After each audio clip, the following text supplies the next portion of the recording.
Next one's from Rory J. Rory JL. Eddie Kingston push question is the topic. Hey, Disco and Conan, why is Eddie Kingston getting such a big push recently in AEW? Eddie's out of shape, gives average promos, and lacks wrestling abilities. It doesn't make sense to me why AEW keeps pushing Eddie Kingston when they have other wrestlers such as Jay White, Wardlow, and the Gun Brothers who are all in shape and quality wrestlers. Eddie Kingston doesn't look believable to me while the other wrestlers look like potential stars. Conan, would you give Eddie Kingston a push in AAA over Jay White or Wardlow? Who would you push in AAA if you had all three wrestlers? Thank you for such a great podcast. I like Disco more than Conan, but I've changed my mind and I prefer Conan over Disco. Conan, I enjoy your grumpiness. That's from Rory the Destroyer. And P.S. I think Eddie Kingston is absolutely terrible and just don't understand why Eddie Kingston has made it so far in the wrestling business. Well, number one, Rory, you're suspended for your comment saying that you changed your mind and you prefer Conan over me. And Conan can veto that if he wants to, but I'm going to suspend you. I won't. I'd rather see him get suspended. Okay. All right. This is an interesting point. Bro, if you lined up like the biggest guys in AEW to the smallest guys, just line them all up in order, like put them in front of you from left to right, the tallest guys on the right and the smallest guys on the smallest guys, tallest guys on the left, smallest guys on the right. And you would look at the guys to the left and say, all right, these are our top. Let me choose out of these guys which are our top guys. Bro, AEW looks at the other end of the spectrum and say, well, these are our top guys. There's the little guys, the out of shape guys. It's almost like a parody of professional wrestling, like the guys that they're pushing. Eddie Kingston has a great. He can. The reason he gets pushed is because he gives good promos, right? And then this guy doesn't seem to think so. Yeah, well, this guy says he's. He says I just don't understand why Eddie Kingston's made it so far in the wrestling business. Well, listen to the guy's promos. No. But he said that he did his promos weren't good or something like that. Oh no, that's not true at all. He's got some of the more realistic promos because he sounds real, and he's actually probably is talking some real, So, especially when he got mad at Sammy Guevara for body shaming him, and he said that over the mic. So, yeah. So he's coming for a real right. There's no way he would write that. We'd write that in the script. Like have a wrestler get mad at another wrestler for body shaming. Now Joe's a big Eddie Kingston fan. What do you say to this, Joe? It's probably because like I said before, I like the Kingston and Moxley matches and stuff. It's just because all the stuff I've seen in Philly, I like the brawling style that Eddie does. I like his promos, and he seems like he just seems like a real-ish character to me. He is that guy from the streets of New York and all that. I think he looks like a realish character and talks like a realish character, but he wrestles like he's cosplaying New Japan, all Japan style wrestling. I don't like some of those moves. Yes, we said it before. If he came out there and wrestled like Murdoch and threw good punches, and like was beating people up, that would be his style. And he looked believable. Now he's out there doing all these, and he's slow. He's not as athletic as the other guys. He's doing all the moves, and it looks like how is that guy doing the moves to that guy? He doesn't look like he's he's big enough to do that move to him. So I don't know. Well, here's the deal for me. I'd rather you be in shape and look like an athlete. Not to say I haven't seen overweight guys, especially heavyweights in UFC or baseball. But the biggest factor for Eddie, what's this guy's name? The guy's Robert Bailey Jr. Robert Bailey. But the biggest factor is that he's super over with the fans, and like Disco said, he cuts very realistic, different promos. Doesn't sound like everybody else. Right. They don't sound like wrestling promos, Oh wait, the Eddie Kingston. No, go ahead. I'll tell you after. And so, I remember having a conversation with Eric back in the day where he was telling me that he was bearing Mankind because he was bringing up the old. You know how they always say, "Oh, chicks guys want to have to be like you, like Flair, Rock, or Hall and Nash," but people liked him overweight, and he didn't look like your tan bodybuilder prototype. But look at Dusty, who was my idol, and I think he was yours too, right, Disco? Yeah, one of them. Yeah, and we all know overweight guys that are tough, right. And he's probably over with Tony too. Yeah, it ain't like he doesn't deserve the push. Well, Wait, was this? Hang on, did I get? The Eddie Kingston email was from Robert Rory. Oh, Rory the no, you're right. Destroyer. Right, Rory the Destroyer. Yeah. So now I'm on the Robert Bailey Jr. email. The subject is scouting talent. In today's competitive wrestling landscape, it seems to be of great value to snag the next big thing. AEW got lucky with MJF and Swerve Strickland. WWE is using their no contracts have discovered Trick Williams and Tiffany Stratton, who exhibit promising careers. My question pertains to scouting, and if it's useful to find them before they find your door. K-Dog, you enlist a few trusted guys to check out talent, locally or globally, and send in a scouting report. Were you or DI aware if they had this in WCW? For preservation of the business, do you deem it useful to scout the future talent in small shows or just hold tryouts? That's some warm regards to Robert Bailey Jr. The WCW scouting process was people were sending tapes into Terry Taylor. That was the scouting process. And WWE, when Steve Regal went there, they would send Steve Regal out as a scout. I think Steve Regal would go to PWG and stuff like that, but I don't recall any other company using scouts under the payroll to Gerald Briscoe. Gerald Briscoe would do that too? He's the guy they use to scout amateur wrestlers. Maybe still. Yeah. What about you, Conan? Do you have scouts looking out for guys for you? Not I really. go to the Monster Factory shows and Battleground and MLW, and I'll send my reports to Conan. Well, you don't really have to do that these days with internet. With internet, there's nobody you've ever recommended that I thought was any good, Joe. Right. I'm a big QT. I like QT. I'm a QT guy. Well, I didn't discover him because you told me that. Nick Camarado. Nick Camarado.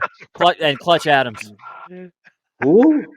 Clutch Adams is. I'm glad you laughed because they're like, what are they even doing? I don't even see him on TV. Clutch is the PPW heavyweight champion. I'll have you know. Oh my God. What's that? Pennsylvania Premier Wrestling. And Camarado, I wish they would use Camarado though. I do. Yeah, I wish he had something to do. You DM with him, don't you? Cares. Do you DM with him? No, I haven't talked to Nick in a few years. Okay. Next is from Gray. Something's rating drop.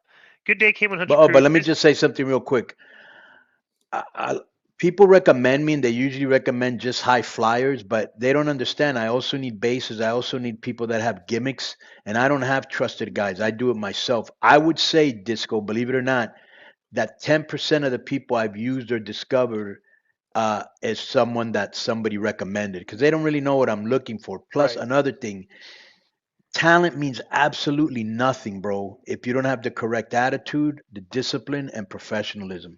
I would like to see that my track record of endorsing guys has been impeccable. I've endorsed maybe one or two guys, but one of them was Cross. And Conan didn't know anything about him, and I said, and Chris Bay, you're right, yeah, absolutely. Yeah, Chris Bay. I've endorsed two incredible, two very good talents. You know. Now Conan, and Effie too, right? Nothing. Well, you like working with Effie, right? Let me finish here. We gotta get a run. Oh yeah. Okay. Next, Dre, and the subject is ratings drop. Good day, K100 crew. Disco, please explain how an hour of Rampage dropped so drastically. Thanks, guys. You get the. It's up there. Well, I'll tell you exactly how it drops. They keep marching out matches that nobody wants to see, and they keep people turning off and watching something else.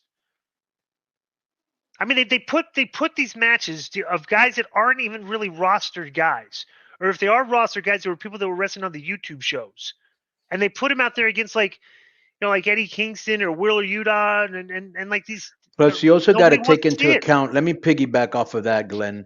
You also got to take into account that the people that are there that are paying money, that drove their car there and waited in line, if there was a line or whatever, they know what to expect and they'll sit there for those 20-minute matches, right? But people at home, they're like, okay, this is too long. I don't even know who this guy is. I don't even know who both guys are, and they'll switch channel. I think that's part of it too. Like me. I'll actually tune. I'll be at work, okay, and I watch SmackDown. I'll have SmackDown live. Then Rampage comes on after SmackDown. I'll look at like the match they have coming out there, and I'll change it and go watch like the late action on the basketball game or the hockey games. Like I just don't even bother. It's not interesting to me. Ruben Barrera, and the subject is the K100 rubbing Nick Aldis. Dear K100, prior to K100, never heard of Nick Aldis, but on your show, he's become one of my all-time favorite guests. He's witty, charming, insightful, and respectful of the wrestling industry and fans. Nick has exceeded my expectations on WWE.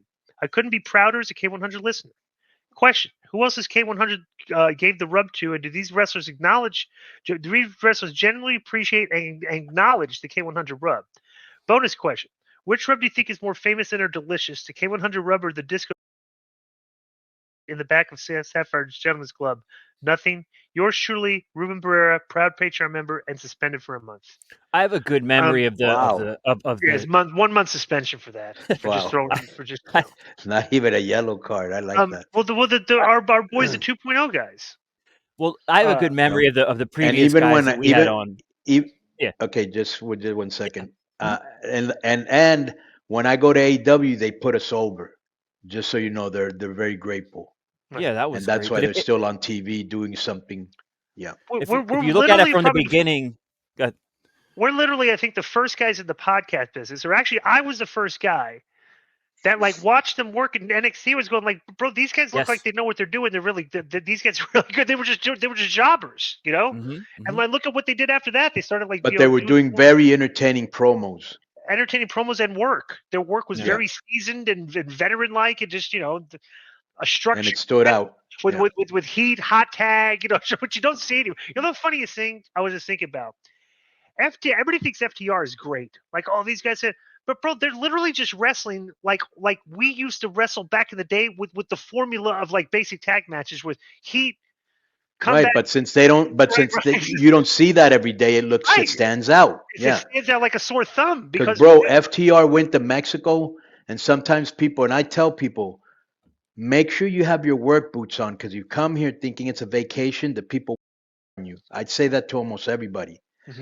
And they went out there, and every time they killed it. Like they're very proud of their work, so I have a lot of respect for them. But what were you going to say, Joe?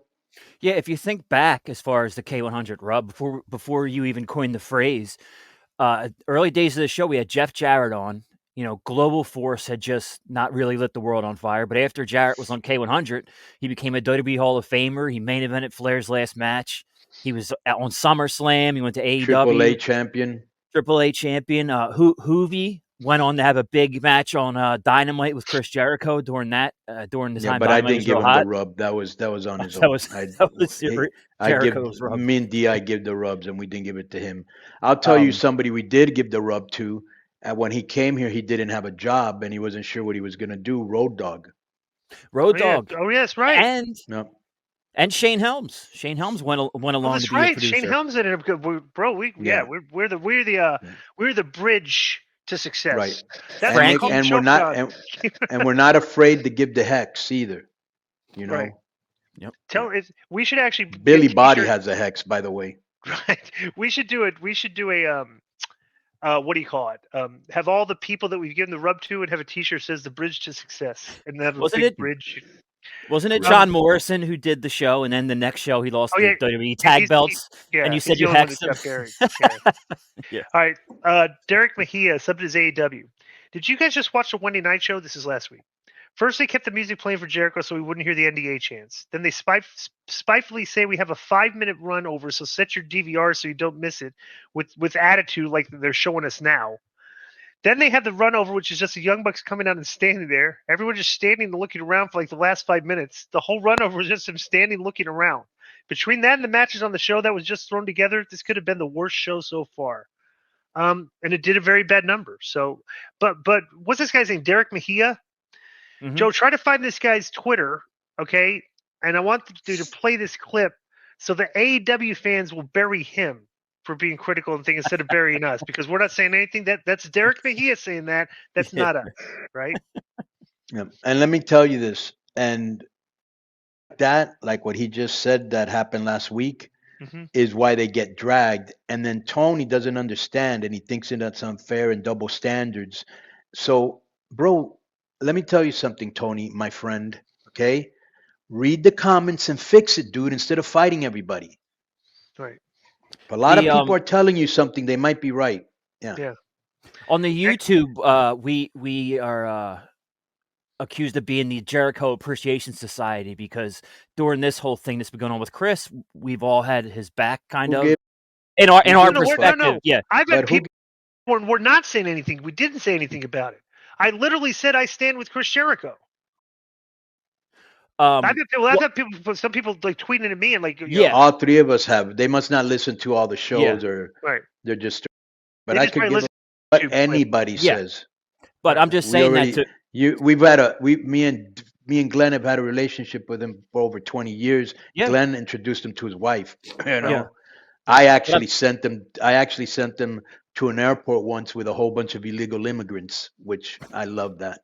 Yeah. The only thing I'm prefacing real quick, Di, is I've seen live reports from that Dynamite because everyone's going, oh, they played the music to drown out the booze and the chants. People that were there live were like, dude, any booze or chants were scattered. No, the reports I got live, but there were scattered booze, and most of the fans have no idea about that thing. But that's reports that I read. So right. So next is I think that fan base does have an idea because they're all like marks that are online all day. Next is from Eddie Gonzalez. Subject is Cody needs your help. Good day, young men. Insert Sarah McLaughlin angel music. We don't take suggestions. I urge the K100 community to please donate simply $1 today for Conan to be able to buy a new headset. We see his current headset hanging by a thread. Conan's headset reminds me of the old school nerds with the broken glasses with tape holding them together. And please donate today, Eddie Gonzalez. Absolutely. No. Joe, you had to pay for these, and it's coming out of our cut. Have the people send the money in. Absolutely. Yeah, pay for it. Yeah, send dollars in, and I'll distribute. Joe's shaking his head. Why should we got new headsets coming, sir? We just have to download the app to use it. We couldn't get it hooked up today because we were But just so you know, what happened is, and the headset was not pretty new. This bulldog that's snoring next to me, he got a hold of it and he tore it up. And then I just never had the time to go get one. That was just me being lazy more than anything. And Mike Durbin, I do have a new one. Friend of the show, will be happy to know that we did all get Rode headsets, the top quality out there. So there you go, Mike. All right, this is the last one I got time for today. It's from my boy Anthony Hunt. The subject is NXT question for the crew. K100, greetings crew. Disco, can't believe Eagles coach Sirianni got so bad. Guess we're one and done. Yep. On to my question, especially for Conan. Conan, have you seen? Well, what does OTM mean? I don't know, but I know who they are. It's like a tag team. It's not. That is a tag team? OTM? I believe so. Yes. Have you seen OTM? All they do is get money. Also, Oba Femi, a Nigerian prince, is a beast in the breakout tournament. Give them a look. Do they have main roster potential? In closing, Disco, do you think Roman can catch San Martino 2,099 days as champ? Sincerely, Anthony Hunt. Anthony, do I think Roman can catch him? No. I think yes, he can if they book Roman to catch him. It's like but they're not going to, bro. That's like how many years is that? Like 4 more years, and there's something like that. No more than that. 365. It's like 9 years almost, or 8.5 years. Right. That's not happening. Right. Yeah. Back then, it happened a lot, and because that was how they did it back then. You know what I'm saying? I can do one more for a long time. I can do one more. So let me just say one thing about these two guys. I've seen OTM. They look kind of green to me, but they got a good look. And the Oba is that Nigerian guy that just destroyed Dragon Lee, but I think he's also green. All right.